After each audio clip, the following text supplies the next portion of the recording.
Hello everyone, welcome to अमृत ज्ञान। आइए आज परावर्तन और अपवर्तन, रिफ्लेक्शन एंड रिफ्रैक्शन के बारे में आज आइए देखते हैं बेटा। सबसे पहले हम देखते हैं रिफ्लेक्शन। रिफ्लेक्शन यानी कि प्रतिबिंब। क्या होता है बेटा? प्रतिबिंब। आइए जानते हैं प्रतिबिंब के बारे में।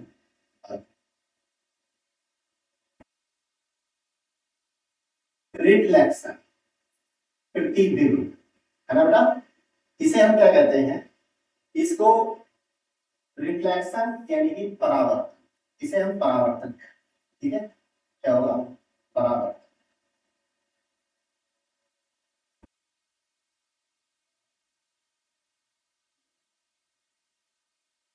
तो परावर्तन क्या है? रिफ्लेक्शन, रिफ्लेक्ट करना है ना बेटे।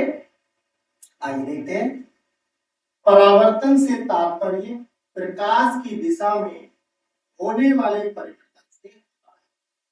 जब वह किसी सतह से टकराता है और वापस लौटता है। यह सतह दर्पण, पानी या कोई अन्य परावर्तक सतह हो सकती है। ठीक है बेटा। यानी कि यहाँ पर जो हमारा रिफ्लेक्शन यानी परावर्तन की बात हो रही है, परावर्तन से तात्पर्य क्या होता है बेटा? जो यानी कि मान लीजिए ये कोई दर्पण लगा हुआ है इस तरीके से।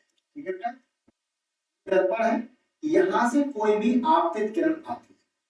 ठीक है मेरे बच्चों, ये आपतित किरण आई और ये इधर से उसी माध्यम में, तो इसको हम क्या कहते हैं? क्या कहेंगे बेटा? देखिए बेटा, इसको हम कहेंगे परावर्तन। परावर्तन की घटना है। ठीक है बेटा। यानी कि परावर्तन से तात्पर्य प्रकाश की दिशा में होने वाले परिवर्तन से होता है। जब किसी सतह से टकराता है और वापस लौट जाता है। ये सतह दर्पण, पानी या कोई अन्य परावर्तक सतह हो सकती है। इसे हम क्या कहते हैं? परावर्तन का होना कहना। ठीक है बेटा। अब बात करते हैं लॉस ऑफ रिफ्लेक्शन, परावर्तन के नियम। परावर्तन के बेटा दो नियम होते हैं। परावर्तन के कितने होते हैं? दो नियम होते हैं। तो पहला जो हमारा नियम होता है, the angle incident is equal to the angle of reflection. यानी कि जिस कोण पर प्रकाश होता है, आपतन कोण वह कोण के होता है से यानी आपतन कोण और परावर्तन कोण क्या होता है? जैसे ये मान लीजिए यहाँ पर ये आपतन किरण है और यहाँ पर ये आपतन कोण, और ये बेटा हमारा क्या बन रहा है? परावर्तित कोण। यानी कि ये क्या हो गया? आपतन कोण यानी कि आई हो गया, और ये हमारा होता है परावर्तन कोण, इसे हम फिर। ठीक है बेटा। और ये हमारा जो होता है इसे हम तो ठीक है बेटा। नेक्स्ट देखते हैं। दोनों कोणों को अभिलंब आवर्तन बिंदु पर सतह के लंबवत रेखा यानी कि ये सापेक्ष है।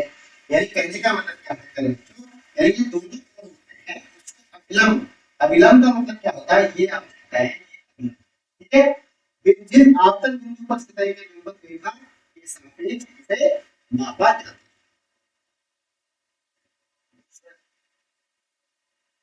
दूसरा क्या है? दूसरा नियम क्या है कि आपतित किरण और परावर्तित किरण बिंदु और पृष्ठ पर अभिलंब तभी एक ही तल में है। बिल्कुल, अभी हमने आपको आप देख लीजिए यहाँ पर एक पॉइंट है। ठीक है बेटा, और यहाँ पर ये अभिलंब है।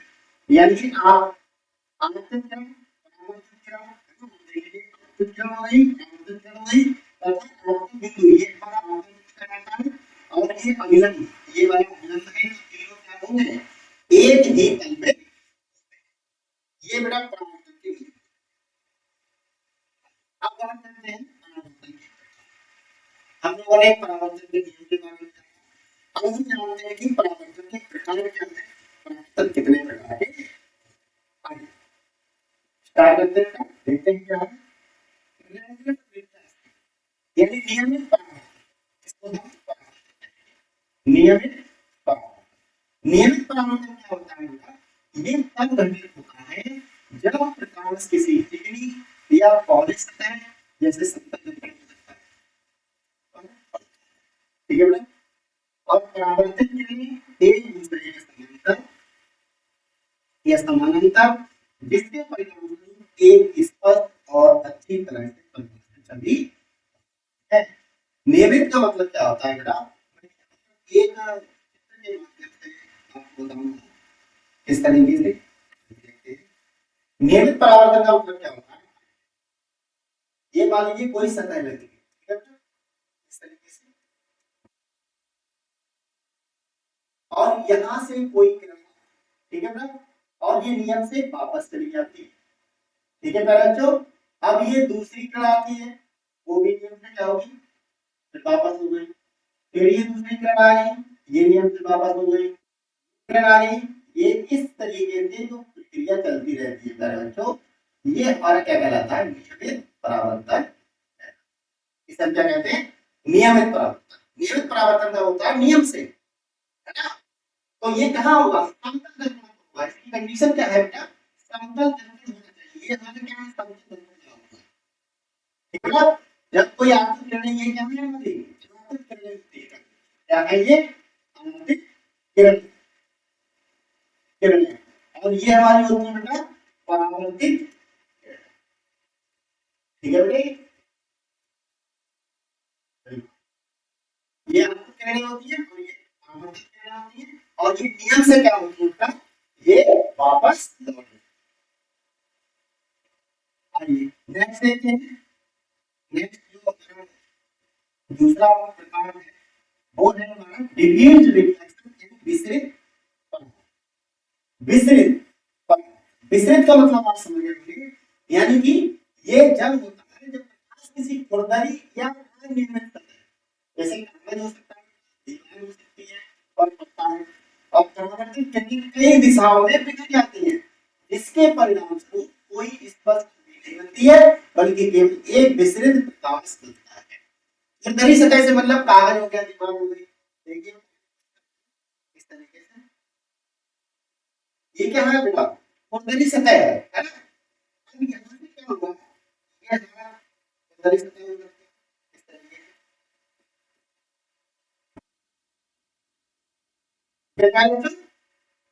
अब क्या हुआ? यहाँ से प्रकाश, ठीक है, अब ये यहाँ वापस चला गया, ठीक है। अब इसको यहाँ जाना चाहिए, यानी ये ठीक है बेटा। अब ये यहाँ से था, ठीक है बेटा। अब ये इसको यहाँ ले जाना चाहिए, यानी खुरदरी का मतलब क्या है? यानी कि वो कहीं भी किसी भी दिशा में जा सकता है, यानी विसरित प्रकाश का मतलब, ये विसरित का मतलब क्या होता है? तो यानी कि बिखर जाता है प्रकाश, क्या हुआ? सीधा जाने क्या हुआ? वो बिखर गया, उल्टी सीधी डायरेक्शन में चला जाता है। इसी को हम कहते हैं विसरित परावर्तन या डिफ्यूज। नेक्स्ट देखते हैं चिकित्सा में परावर्तन के अनुप्रयोग। चिकित्सा में परावर्तन के अनुप्रयोग क्या है? हम किस तरीके से चिकित्सा में परावर्तन के नियम का अनुप्रयोग कर सकते हैं, वो आइए देखते हैं। आइए चिकित्सा में परावर्तन के अनुप्रयोग। चिकित्सा उपकरणों में दर्पण, सबसे पहला हमारे क्या है? चिकित्सा उपकरणों में दर्पण। दर्पणों का उपयोग विभिन्न चिकित्सा उपकरणों में किया जाता है, जैसे कि एंडोस्कोप, लूप्स या चिकित्सा के द्वारा उपयोग किया जाता है, और नेत्रदृष्टि में प्रकाश को नियंत्रित करने और स्पष्ट छवियां बनाने के लिए हम परावर्तन का उपयोग, ठीक है बेटा। इससे क्या होता है? यानी कि एंडोस्कोप, आपने एक मशीन देखी होगी एंडोस्कोप, जो कि आंतरिक भागों की जांच करती है ना। तो इससे क्या होता है कि हम अंदर तक के इमेज प्राप्त कर सकते हैं, यानी कि उनकी संरचना को प्राप्त कर सकते हैं, ठीक है बेटा।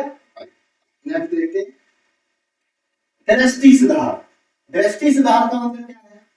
प्रतिबिंब आंखों में छवियों में होता है, जैसे चश्मा और कॉन्टैक्ट लेंस दृष्टि को सही करने में मदद करने के लिए पर है। तो इस तरीके से हम दृष्टि सुधारने के लिए इसका यूज कर सकते हैं परावर्तन के लिए। क्योंकि अगर किसी का कोई भी यानी कि चश्मा है या कॉन्टैक्ट लेंस है, ये दृष्टि को सही करने में मदद करते हैं। तो इनका जो प्रतिबिंब होता है वो सही दिशा में बढ़ रहा है या नहीं बढ़ रहा है, तो यदि नहीं बढ़ रहा है तो उसको बढ़ाने का काम करता है। तो इसीलिए क्या होते हैं, ये चिकित्सा के रूप में इनका अनुप्रयोग कर सकते हैं। अब बात करते हैं रिफ्रैक्शन की। रिफ्रैक्शन यानी कि अपवर्तन, रिफ्रैक्शन अपवर्तन जानते हैं इसके बारे में।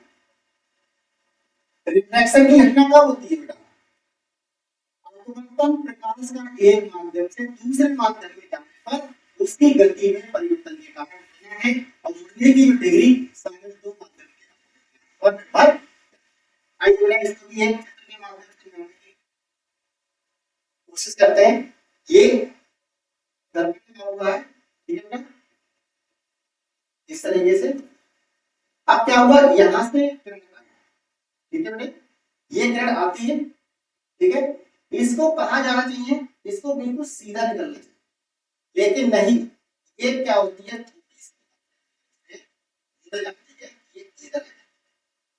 तो इसको हम क्या कहते हैं, प्रकाश का अपवर्तन कहते हैं, रिफ्रैक्शन ऑफ लाइट, ये अपवर्तन का नियम है, ठीक है बेटा।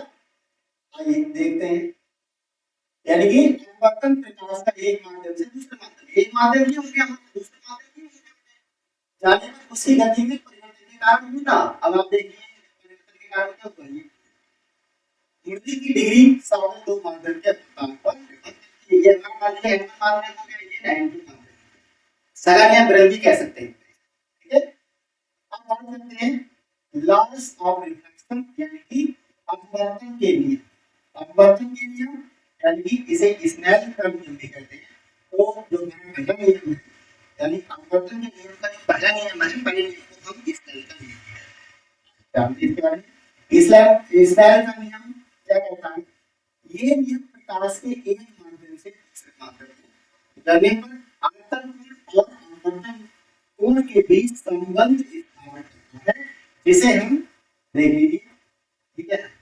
n1 पहला माध्यम क्या sin थीटा1 हो गया equal to n2 sin theta, ये हमारे दो, ठीक है बेटा। तो इस तरीके से हम इस क्या कहते हैं, इसका लॉ इन मैथमेटिकल एक्सपेरिमेंट क्या आएगा, इंसिडेंट इंडेक्स यानी कि इंसिडेंट आपतन यानी कि आपतन माध्यम होता है, यानी सघन माध्यम होता है, ठीक है। ये परावर्तन है, इंडेक्स इंसिडेंट करेंगे आपतन कोण और ये कोण, ये सघन माध्यम के दो अपूर्णांक दे रखे हैं, ठीक है। तो इस तरीके से हम इसको देख सकते हैं। अब बात करते हैं अपवर्तनांक, क्या होता है, अपवर्तनांक होता है इसी माध्यम का अपवर्तन, ये मापता है कि निर्वात के प्रकाश की गति की तुलना में उस माध्यम के अंदर प्रकाश की गति कितनी कम हो जाती है। इसका अगर हम फार्मूला देखते हैं तो n बराबर c, n बराबर c अपॉन p, ये फार्मूला n बराबर c, ठीक है। इस तरीके से आप इसको नेक्स्ट देखते हैं, यहाँ पर क्या क्या है वो आप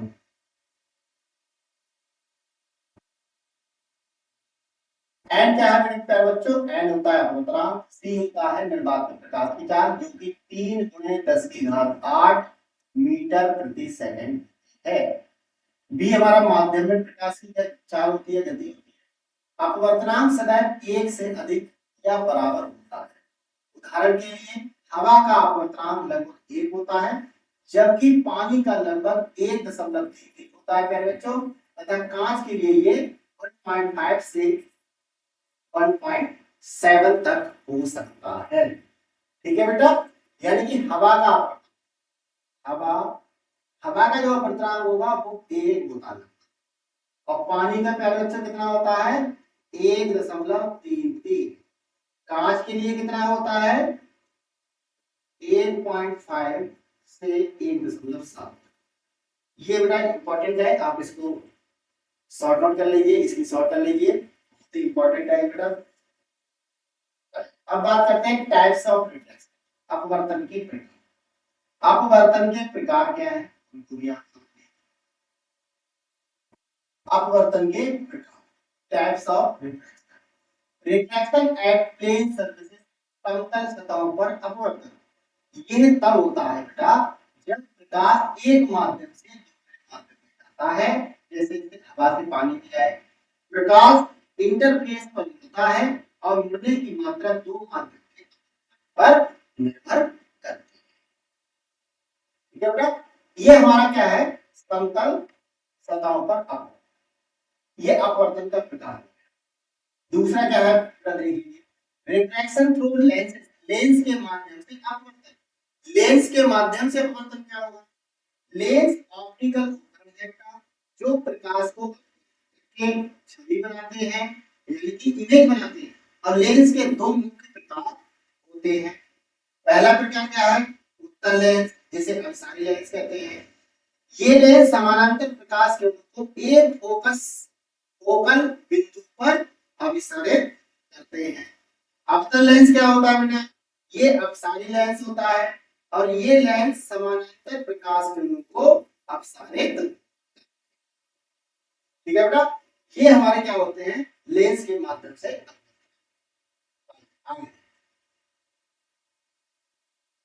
application of refraction in medicine,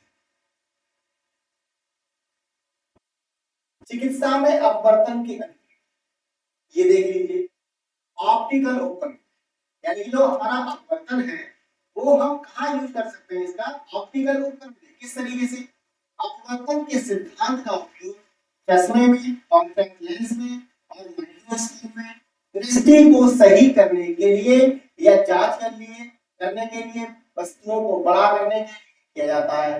और लेंस प्रकाश को मुड़कर रेटिना या किसी वांछित स्थान पर इसको इमेज बना देता है, यानी उसका उसकी छवि बना देता है।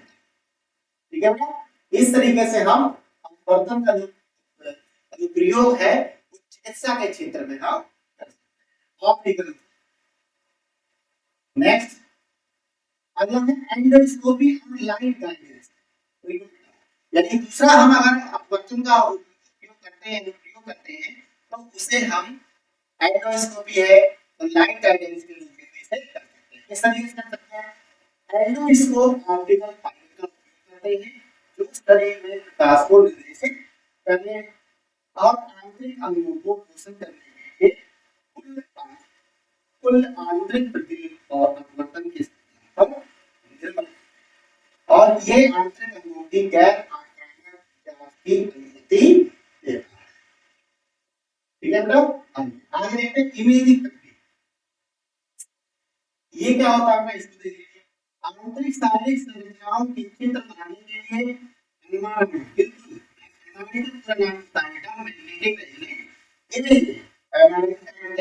Magnetic resonance image. ठीक है बेटा, और सीटी स्कैन में भी अपवर्तन दिखता है। हालांकि इन इमेजिंग तकनीकों का मुख्य सिद्धांत विभिन्न रूपों जैसे क्षेत्र एक्सरे पर अपवर्तन का उपयोग हम कहां कर सकते हैं। हमने देखा कि ऑप्टिकल उपकरण में करते हैं, एंडोस्कोपी और लाइट गाइडेंस करते हैं, इमेजिंग करते हैं। इस तरीके से हम इनका उपयोग। नेक्स्ट हमारा लेजर सर्जरी।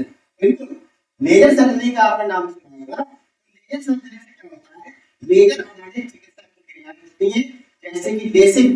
लेजर इसका पूरा नाम आप लिख लीजिए, लेसिक का लेजर असिस्टेड इन सिटू केराटोग्लोसिस, इसका पूरा नाम होता है लेसिक का। सर्जरी कॉर्निया को आकार देने और दृष्टि विस्तार करने के लिए प्रकाश के अपवर्तन, इसे हम लेजर सर्जरी कहते हैं। नेक्स्ट देखते हैं संपूर्ण आंतरिक परावर्तन। इसको परिभाषित किस तरीके से कर सकते हैं, पूर्ण आंतरिक परावर्तन तब होता है जब प्रकाश उच्च अपवर्तनांक वाले माध्यम से कम अपवर्तनांक वाले माध्यम में क्रांतिक कोण से अधिक कोण पर गुजरता है। और ये जब ऐसा होता है कि प्रकाश पूरी तरह से स्थगित माध्यम में वापस परावर्तित हो जाता है। ठीक है बेटा, तो हमारा संपूर्ण आंतरिक परावर्तन है, the critical angle T is given by, जो क्रिटिकल एंगल होता है इसे C से रिप्रेजेंट करते हैं। अगर इसके फार्मूले की अगर हम बात करें तो थीटा T इक्वल टू हमें होता है sin inverse n2 upon n। ये मैंने इसका फार्मूला लिख दिया, ठीक है, इसे हम कहते हैं क्रिटिकल एंगल। आगे अब देखते हैं यहाँ पर, तो n1 n2 है हमारा, वो हमारा क्या होता है, दो जबकि n1 n2 क्या है, दो माध्यम के आप संपूर्ण आंतरिक परावर्तन का उपयोग चिकित्सा में किस तरीके से कर सकते हैं। पहला ऑप्टिकल फाइबर, इसमें क्या होता है कि जो आंतरिक परावर्तन का उपयोग ऑप्टिकल फाइबर में किया जाता है, जिसका उपयोग शरीर में प्रकाश संचालन करने के लिए एंडोस्कोप जैसे चिकित्सा उपकरणों में इसका उपयोग कर सकते हैं। एंडोस्कोपी कराना हमारे शरीर के अंदर जो आपको जो छवि है या प्रतिबिंब है इमेज बनाने के लिए इनका उपयोग किया जाता है। ठीक है ना, नेक्स्ट हमारा आता है फाइबर ऑप्टिक चिकित्सा निगरानी प्रणालियां हेतु को प्रेषित करने के लिए फाइबर ऑप्टिक केबल का उपयोग करते हैं। उदाहरण के लिए हृदय गति मॉनिटर या तापमान सेंसर। हृदय गति मॉनिटर का मतलब होता है हृदय गति है ना बेटा, इसे फाइबर ऑप्टिक सेंसर के नेक्स्ट अगला है मेडिकल इमेजिंग में परिवर्तन और अपवर्तन के उदाहरण। बिल्कुल, आइए देखते हैं कि हम मेडिकल में किस तरीके से जो परावर्तन अपवर्तन है उनके उदाहरण हम देख सकते हैं। जानते हैं सबसे पहला ऑप्थेल्मोस्कोप है, क्या होता है, इसमें नेत्र रोग विशेषज्ञ द्वारा करने के लिए इस्तेमाल किया जाने वाला एक उपकरण होता है, और ये रेटिना पर प्रकाश को केंद्रित करना और जगत के लिए स्पष्ट प्रतिबिंब बनाने के लिए परावर्तन का उपयोग करता है।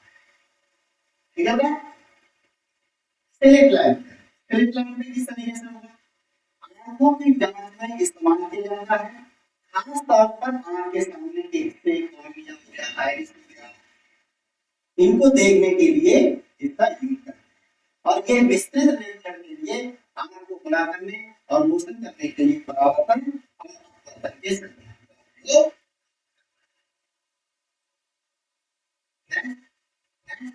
एक्सरे। बिल्कुल, एक्सरे इमेजिंग का मतलब क्या होता है, एक्सरा उनके स्पष्ट चित्र देखने के लिए बनी देखने के लिए हम एक्सरे इमेजिंग का उपयोग करते हैं। कि जबकि एक्सरे इमेजिंग से एक्सरे विकिरण का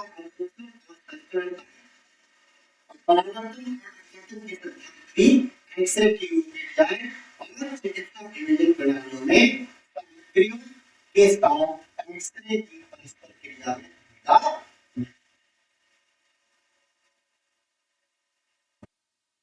अब बात करते हैं लेंस और दर्पण।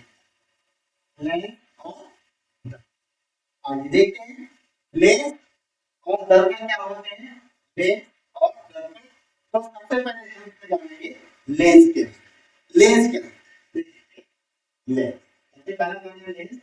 लेंस कांच या अन्य पारदर्शी पदार्थों से बना एक पारदर्शी ऑप्टिकल उपकरण। ठीक है बेटा, जो छवि बनाने के लिए प्रकाश को एक विशिष्ट तरीके से होता है और लेंस को उनके आकार के आधार पर वर्गीकृत किया जाता है जो उनके ऑप्टिकल गुणों को निर्धारित। ठीक है बेटा, लेंस क्या है, एक पारदर्शी पदार्थ से बना एक पारदर्शी ऑप्टिकल उपकरण। इसका काम क्या होता है लेंस का, इसका काम क्या है, जो हमारा इमेज बनती है यानी प्रतिबिंब बनता है, तो उसको प्रकाश को एक विशिष्ट तरीके से उसको मोड़ने का काम। अब बात करते हैं टाइप्स ऑफ लेंस की, यानी कि लेंस के प्रकार। तो सबसे पहला जो हमारा लेंस है कॉन्वेक्स लेंस। कॉन्वेक्स लेंस यानी कि उत्तल लेंस, और उत्तल लेंस को बेटा हम अभिसारी लेंस भी कहते हैं। उत्तल लेंस क्या होता है? अभिसारी लेंस। आइए देखते हैं किस तरीके से ये हमारा क्या है बेटा, उत्तल लेंस होता है। कौन सा लेंस होता है? उत्तल लेंस की संरचना दी गई है। आइए देख लेते हैं। उत्तल लेंस बीच में मोटा, बिल्कुल देख लीजिए बेटा, ये बीच में क्या है? मोटा है तथा किनारों पर पतला होता है। देख लीजिए किनारे इसके क्या है? पतले हैं। आप देखिए बीच में क्या है? ये मोटा दिखाई दे रहा है, किनारों पर क्या है? ये इसका कार्य क्या है? इसका कार्य ये है कि ये अपने मुख्य अक्ष के समानांतर प्रकाश किरणों को एक बिंदु पर अभिसारित करता है, जिसे फोकस बिंदु कहते हैं। देख लीजिए ये चित्र के माध्यम से आपको बता रहा हूं। इस तरीके से मान लीजिए यहाँ किरणें हैं, इस तरीके से ये किरणें हैं और इनको क्या करेगा? एक मुख्य बिंदु पर क्या करेगा? अभिसारित करेगा, यानी कि उनको मिला देगा। इस तरीके से ये किरण आती है, यहाँ पे आ गई, इसको यहाँ से मिला दिया, इसको यहाँ से मिला दिया, इस तरीके से। और भी आप चाहे अपनी किरणें यहाँ पे, तो इसको हम क्या कहते हैं? एक बिंदु कहते हैं, जिसे फोकस बिंदु कहते हैं। ये हमारा क्या है? फोकस बिंदु। क्योंकि यहाँ पर क्या हो रहा है प्यारे बच्चों, यहाँ पर जितनी भी प्रकाश किरणें आ रही है वो यहीं पे अभिसारित। ठीक है बेटा, इस तरीके से हम इसको। नेक्स्ट हम देखते हैं प्रतिबिंब निर्माण। प्रतिबिंब निर्माण में किस तरीके से देखते हैं? लेंस से वस्तु की दूरी के आधार पर उत्तल लेंस वास्तविक, उल्टा और छोटा प्रतिबिंब या आभासी, सीधा और बड़ा, यानी कि प्रतिबिंब, यानी कि जो हमारा कॉन्वेक्स लेंस है इसका किस तरीके से निर्माण हो सकता है? ये प्रतिबिंब बनाते हैं, किस तरीके के प्रतिबिंब होंगे? यानी उत्तल लेंस से किस प्रकार का प्रतिबिंब दिखाई देगा हमें? तो क्या होगा बेटा, वो देख लीजिए। वास्तविक होगा, उल्टा होगा, छोटा होगा, आभासी होगा, सीधा होगा और बड़ा हुआ प्रतिबिंब है। ये उत्तल लेंस। अब बात करते हैं अवतल लेंस की। अवतल लेंस को कहते हैं अपसारी लेंस। ठीक है, अवतल लेंस को क्या कहते हैं? अपसारी लेंस। देख लीजिए, अवतल लेंस बीच में पतला और किनारों पर मोटा। इसकी संरचना देख लीजिए, मैं संरचना बनाने का। हमारे क्या है? अपसारी लेंस या अवतल लेंस। क्या होते हैं? अवतल लेंस होते हैं। तो आप देख लीजिए किनारों पर क्या है? ये किनारों पर देख लीजिए मोटे हैं और बीच में कैसे हैं? पतले हैं। ये देखिए बीच में पतले और किनारों पर मोटे होते हैं, इसे हम अवतल लेंस कहते हैं। इसे अपसारी लेंस कहते हैं। अपसारी का मतलब होता है बिखर जाना। ठीक है बेटा, इनका कार्य क्या है? ये अपने मुख्य अक्ष के समानांतर प्रकाश किरणों को अपसारित करते हैं, बिल्कुल। और इनका जो प्रतिबिंब बनेगा वो किस तरीके का बनेगा? आभासी बनेगा बेटा, सीधा बनेगा, छोटा प्रतिबिंब बनेगा, चाहे वस्तु की स्थिति कुछ भी हो, वस्तु चाहे कहीं भी रखी हो। अवतल लेंस में क्या होगा बेटा? आभासी प्रतिबिंब, सीधा और छोटा प्रतिबिंब दिखाई देगा।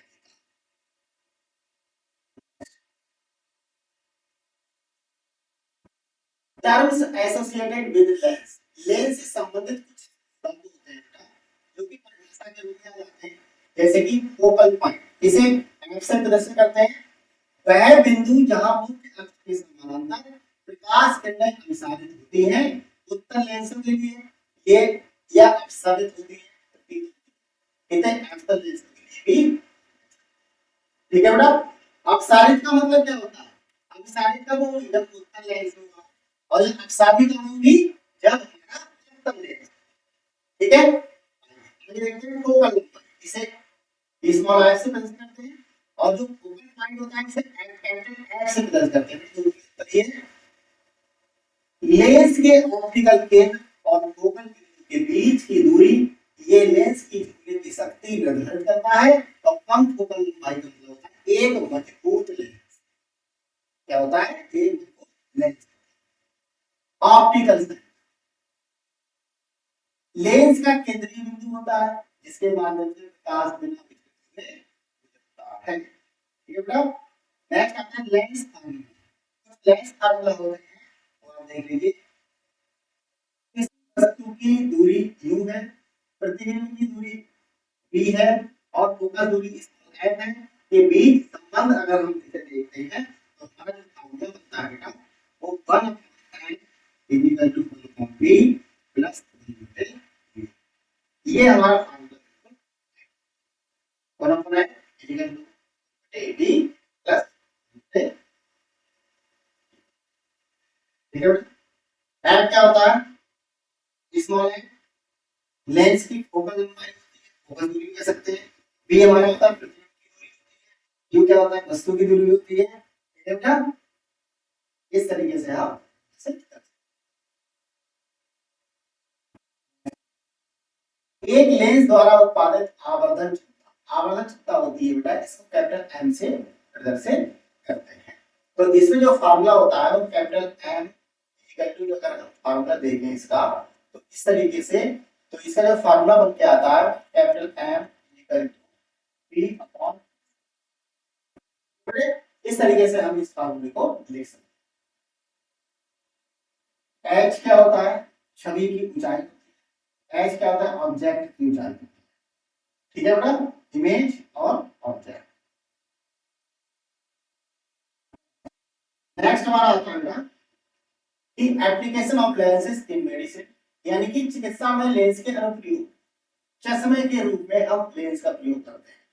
लेंस का उपयोग दृष्टि संबंधी समस्याओं को ठीक करने के लिए किया जाता है। उत्तल लेंस का उपयोग हाइपरमेट्रोपिया, जिसे दूरदृष्टि दोष कहते हैं, के लिए किया जाता है। और अवतल लेंस का उपयोग बेटा मायोपिया जिसे कहते हैं, जिसे हम हिंदी में निकट दृष्टि दोष कहते हैं, उसके लिए यूज करते हैं। यानी जो हमारे लेंस होते हैं वो उत्तल और अवतल होते हैं। ठीक है बेटा, अगर किसी को दूरदृष्टि दोष है तो दूरदृष्टि दोष को दूर करने के लिए उत्तल लेंस का प्रयोग करेंगे। अगर निकट दृष्टि दोष है तो उसे हम अवतल लेंस का प्रयोग करेंगे। ठीक है बेटा, उत्तल लेंस का उपयोग कब करेंगे दूरदृष्टि के लिए, अवतल लेंस का कब करेंगे निकट दृष्टि। नेक्स्ट हमारा आता है आवर्धक चश्मा। आवर्धक चश्मा का मतलब क्या होता है, उत्तल लेंस का उपयोग निकट निरीक्षण के लिए आवर्धक चश्मे में किया जाता है, और जो विशेष रूप से सूक्ष्म परीक्षण या घाव की देखभाल में भी उपयोगी है। ठीक है बेटा, नेक्स्ट है माइक्रोस्कोप। माइक्रोस्कोप में हम यूज कर सकते हैं लेंस का, किस तरीके से, माइक्रोस्कोप छोटी वस्तुओं को बड़ा करने के लिए लेंस के समायोजन का उपयोग करता है। माइक्रोस्कोप से क्या होता है, जो वस्तुएं हमारी आंखें नहीं देख पाती हैं उनको देखने के लिए हम क्या करते हैं माइक्रोस्कोप का यूज करते हैं, जिसके अंदर क्या होता है बेटा छोटी वस्तु को बड़ा करने का काम करता है। तो ये कौन सा होगा उत्तल लेंस होता है, जिससे उन्हें विस्तृत निरीक्षण के लिए दृश्यमान बनाया जा सके, यानी कि दिखाया जा सके। ये सेलुलर या ऊतक परीक्षण के माध्यम से के लिए चिकित्सा प्रयोगशालाओं में आवश्यक होता है। ठीक है बेटा, नेक्स्ट हमारा था एंडोस्कोपी में। एंडोस्कोप आप समझ गए होंगे, एंडोस्कोप में लगे लेंस डॉक्टरों को शरीर के अंदर का दृश्य देखने में मदद करते हैं, जिससे न्यूनतम आक्रामक सर्जरी में सहायता मिलती है। ठीक है बेटा, यानी कि इसका यूज हम कहाँ करेंगे एंडोस्कोपी में, जो शरीर के अंदर का जितने भी भाग होते हैं उनको देखने में। नेक्स्ट हमारा था कैमरे और ऑप्टिकल। कैमरे और ऑप्टिकल लेंस का उपयोग विभिन्न चिकित्सा उपकरण जैसे एक्सरे मशीन हो गई, सीटी स्कैनर हो गया, एमआरआई हो गया, जैसे मशीनों में इसका यूज करते हैं, जिनमें सटीक छवि निर्माण की आवश्यकता।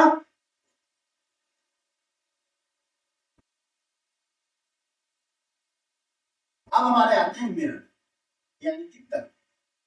हम लोगों ने लेंस के बारे में पढ़ा, अब हम अवतल और उत्तल दर्पण, यानी कि अभी हमने पढ़ा था, यानी कि उत्तल लेंस और अवतल लेंस, ये हमारे क्या होते हैं लेंस होते हैं। अब लेंस के बाद हमारा जो टॉपिक है हमारा दर्पण। दर्पण में क्या है बेटा देखते हैं, दर्पण एक परावर्तक सतह है।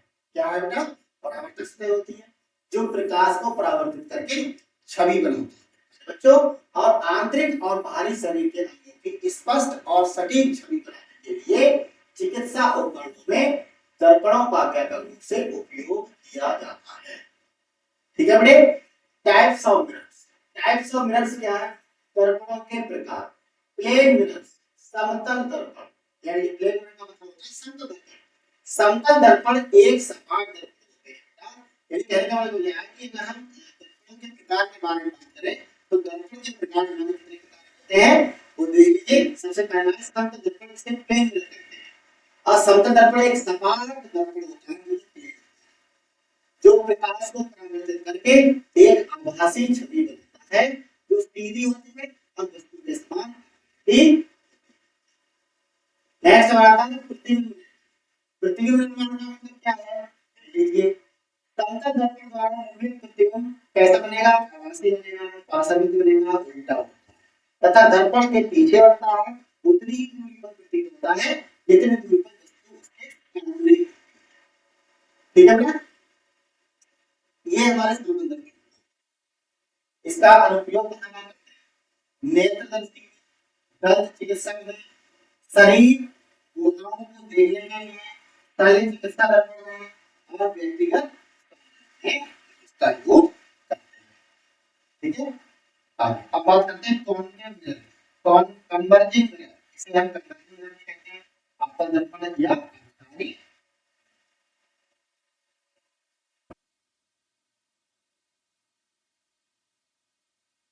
देखते हैं।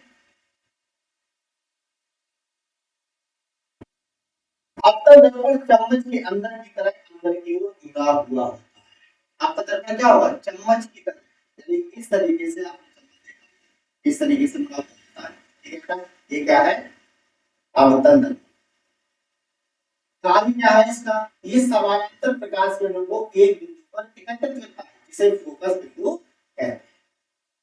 प्रतिबिंब निर्माण, इसका प्रतिबिंब कैसा बनेगा आपके दर्पण का, वो आप देख लीजिए, वास्तविक बनेगा, उल्टा बनेगा और छोटा बनेगा। ये आभासी होगा, सीधा होगा, ठीक है बेटा, ये आपका दर्पण है। इसका अनुप्रयोग कैसे करेंगे, छोटे क्षेत्रों की जांच के लिए हेडलाइट्स, माइक्रोस्कोप, नेत्रदर्शी और दंत दर्पण जैसे चिकित्सा उपकरणों में उपयोग किया जाता है। कॉन्वेक्स मिरर, यानी कि इसको डाइवर्जिंग मिरर भी कहते हैं, उत्तल दर्पण कहते हैं, सारी दर्पण। ये क्या होता है, उत्तल दर्पण बाहर की ओर मुड़ा हुआ होता है, इसको आप उल्टा करते हैं इस तरीके से बाहर की तरफ उठाओ। ठीक है बेटा, इस तरीके। इसका कार्य क्या है, ये प्रकाश किरणों को अपसरित करता है, यानी कि अपसरित का मतलब क्या होता है, इसको सिकुड़ने का। ठीक है, और परावर्तित किरणें दर्पण के पीछे एक सामान्य बिंदु से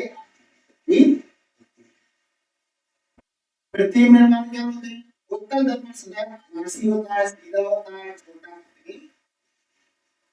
अनुप्रयोग देखेंगे सुरक्षा दर्पण, वाहनों में, पश्च दृश्य दर्पण में, यानी कि हमारे उत्तल दर्पण होते हैं पीछे साइड का, जो आपने कारों में उसमें देखा होगा, पीछे साइड का इमेज देखने के लिए हम क्या करते हैं, उत्तल दर्पण का प्रयोग, पश्च दृश्य पीछे की दृश्य, विस्तृत कोण दृश्य प्रदान करने के लिए इंडोस्कोपी जैसे ऑप्टिकल उपकरण इसका उपयोग किया जाता है।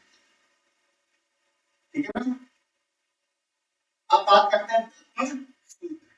दर्पण सूत्र आप ध्यान देंगे कि दर्पण सूत्र यानी लेंस, दर्पण सूत्र या लेंस, तो ये क्या होते हैं, एक ही होते हैं। दर्पण सूत्र या लेंस सूत्र अगर हम बात करेंगे तो एक ही समान होते हैं और इनका उपयोग क्या होता है, वस्तु दूरी u होती है, t होता है, दर्पण की फोकल लंबाई f होती है, और इसका जो फार्मूला होता है वो f p प्लस ये हमारा फार्मूला होता है आपका लेंस और ये दोनों एक ही।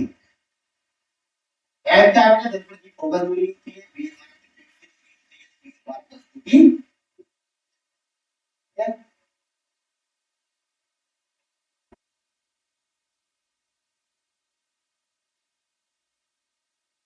Application of mirror in medicine. चिकित्सा में दर्पण के अनुप्रयोग, चिकित्सा में दर्पण का उपयोग हम किस तरीके से कर सकते हैं, आइए देखते हैं। नेत्रदर्शी, नेत्रदर्शी में दर्पण का उपयोग आंख में प्रकाश को निर्देशित करने और रेटिना का निरीक्षण करने के लिए किया जाता है, इससे नेत्र रोगों का निदान हो जाता है। दंत दर्पण में क्या होता है, दंत चिकित्सा में आपका दर्पण का उपयोग दंत चिकित्सकों को मुंह के अंदर का पहुंच वाले क्षेत्रों में देखने में मदद, यानी कि जो हमारा जो दर्पण होते हैं, दर्पण से हम क्या करते हैं कि नेत्रदर्शी, यानी नेत्रदर्शी का मतलब क्या होता है, आंख में प्रकाश को निर्देशित करने, रेटिना का निरीक्षण करने के लिए। और जो हमारा दंत दर्पण है, यानी दांतों की देखभाल करने के लिए, अगर किसी के दांत में कीड़े वगैरह लग जाते हैं या कोई और इन्फेक्शन वगैरह हो जाता है तो वो हम क्या करते हैं, दंत दर्पण के द्वारा हम देख लेते हैं। नेक्स्ट है सर्जिकल लूप। सर्जिकल लूप्स में लगे दर्पण का उपयोग अन्य चिकित्सकों द्वारा अपनी दृष्टि को बेहतर बनाने तथा प्रक्रियाओं के दौरान छोटे जटिल को देखने के लिए किया जाता है। सर्जिकल लूप का मतलब क्या होता है, जो शरीर के होते हैं सर्जन होते हैं, तो वो क्या करते हैं, सटीक स्पष्ट छवि को देखने के लिए, वो दृष्टि बेहतर बनाने के लिए हम क्या करते हैं, सर्जिकल का उपयोग। इसमें क्या होता है, दर्पण का उपयोग होता है, दर्पण लगे हुए होते हैं। नेक्स्ट वन है एंडोस्कोपी। एंडोस्कोपी से तात्पर्य क्या है, यानी एंडोस्कोपी भी क्या है, उसमें दर्पण लगा हुआ होता है, हमारे मुंह के द्वारा क्या होता है, यहाँ के अंदर बिल्कुल एंडोस्कोपी की जाती है, अंदर कैमरे को भेजा जाता है, और इस कैमरे में क्या होता है, दर्पण का, इससे हम क्या करते हैं कि अंदर की स्पष्ट दृश्य प्राप्त करते हैं और स्पष्ट दृश्यों को हम देखते हैं। ठीक है बेटे, आज के अमृत ज्ञान में आज तक यहीं तक, और आगे नेक्स्ट वीडियो में फिर मिलेंगे, तब तक के लिए जय हिंद।